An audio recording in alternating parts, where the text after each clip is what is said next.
My name is Samiksha and I make videos on academic and career related topics. आज के video में मैं discuss करूंगी 15 most commonly asked questions about studying in Germany. तो बहुत सारे क्वेश्चंस आते रहते हैं, बट कुछ ऐसे क्वेश्चंस हैं जो रिपीटेडली आते हैं और मुझे लगा कि together I should compile all of them and make one video. Previously I have made a Q&A video. I will link it above if you haven't watched it. और 2025 के लिए कुछ ऐसे क्वेश्चंस हैं जो शायद मैंने previously कवर नहीं किए हैं. So in this video I will answer them all. So the first question is, do I need to know German to study in Germany? So the answer here is that practically you don't need German because your entire course is in English. So study wise you don't need it. But when it comes to job opportunities या फिर अगर आपको कोई part time jobs करनी है, अगर आपको daily life में इंटीग्रेट होना है, जर्मनी में इंटीग्रेट होना है, तो German becomes very important. Like I have said in also my previous videos, it is good to come with a level of approximately A2 and जब आप आ जाते हो तब आप B1, B2 तक सीख सकते हो before you graduate, because then it is a good level to start with when you're looking for full-time opportunities. Part-time में भी बहुत help करता है if you know German. The second most commonly asked question is IELTS mandatory or can I apply with a medium of instruction certificate? So बहुत सारी universities लिखती हैं कि IELTS देना optional है. So it completely depends on the university you are applying for. Some universities say that it's optional to give IELTS. You can instead give a certificate from your university saying that all your studies were done in English. This is also accepted by some universities. So completely the answer to this question is it depends on your university. So you should always check the exact language requirements on the university's admissions page. Next question is how much money is required in the blocked account. So 2025 say it is approximately 11,208 euros per year. It is always recommended for keeping some extra for initial expenses. So when you come, you can bring approximately 500 in cash because your blocked account is blocked until you get it, until you come here and activate it, right? So you can bring some cash when you come here. Now the next question is, can I work part-time during masters? Yes, on your student visa you can work for 140 full days or 280 half days per year. So actually you can work 20 hours a week. Now many students take part-time jobs to support their living expenses. During your semester period you can work for 20 hours a week. During your semester free period you can also work 40 hours a week. But days का जो limit है वो आपको ध्यान में रख के चलना है. The next question is it possible to survive in Germany without speaking German? Now, like I said before, that doing part-time jobs is possible, but knowing German will help you get the part-time job. So it's not very easy to get a part-time job without the knowledge of German. तो अगर आपके पास German की knowledge है, proficiency है, तो daily life थोड़ी smooth हो जाती है और especially jobs मिलना easy हो जाता है. So learn German as soon as possible. Now the next question is, how long does it take to get a student visa? Now जो student visa का procedure है, I think more than how long it takes to get your visa, the question is how long it takes you to get an appointment. So it actually depends on of course your country. पर अगर आप India में हैं तो जितनी जल्दी हो सके get an appointment at VFS. Keep a track of how much is the waiting time to get an appointment. उसके बाद approximately 4 to 12 weeks में आपका visa आ जाता है. The general time window is 4 weeks, but in some cases it can take longer. What are the best universities for engineering, computer science, management? A lot of people ask for food technology, etc. This really depends on your field.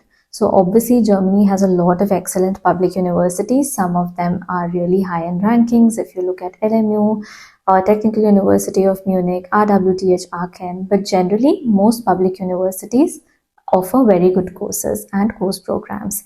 So just look at the course program that you are interested to study, and it is safe to say that most public universities do a very good job.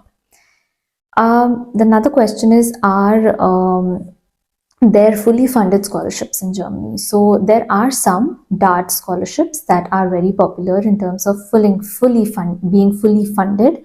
There are some universities, some organizations that offer scholarships based on merit or on NEET. I have made some videos on scholarships that you can have a look at.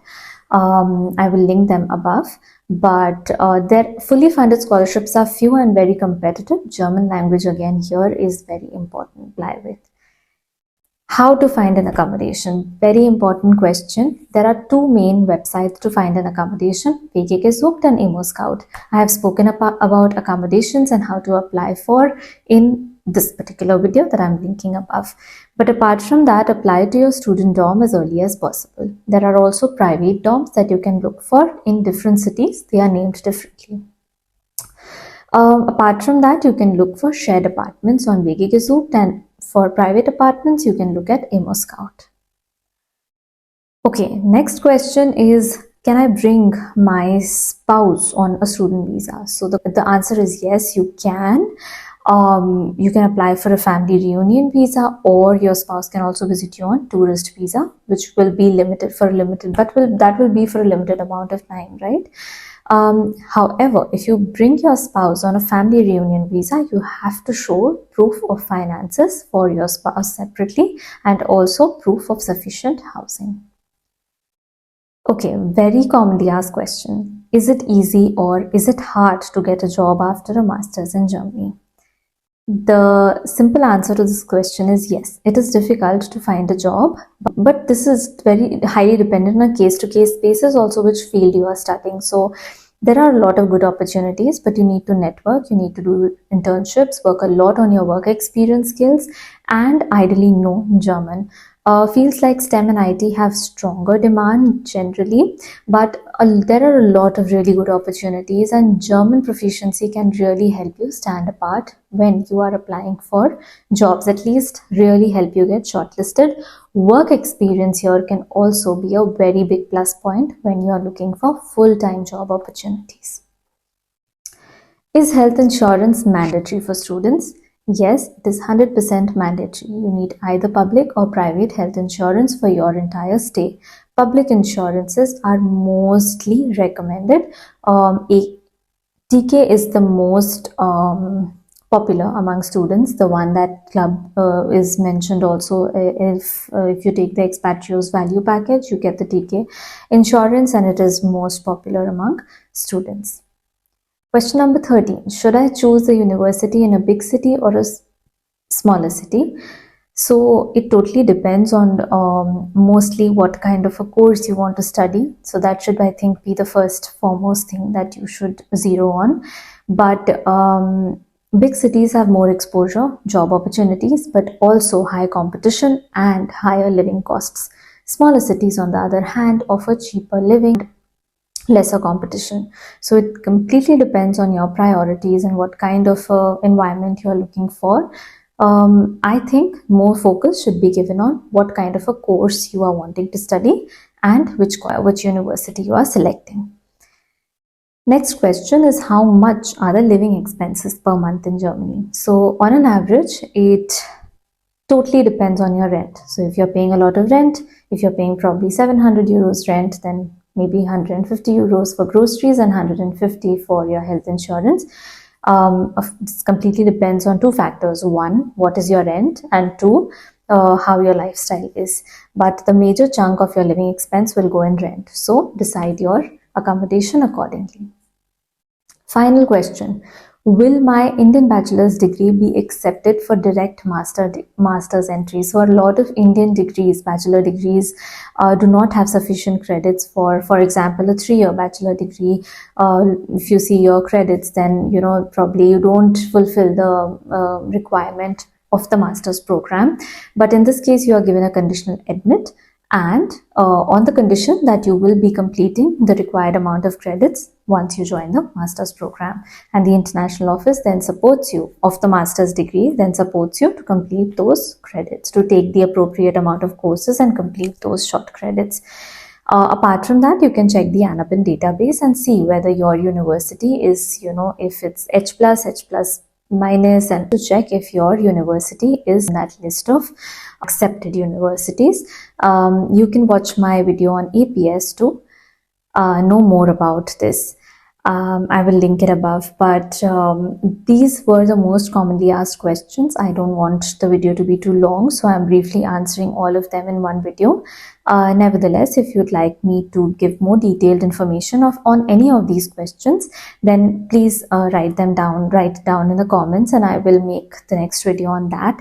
But I hope this answers most of your questions, and if there are more questions, please feel free to write them in the comments. You can write me an email or connect with me via call on TalkMate.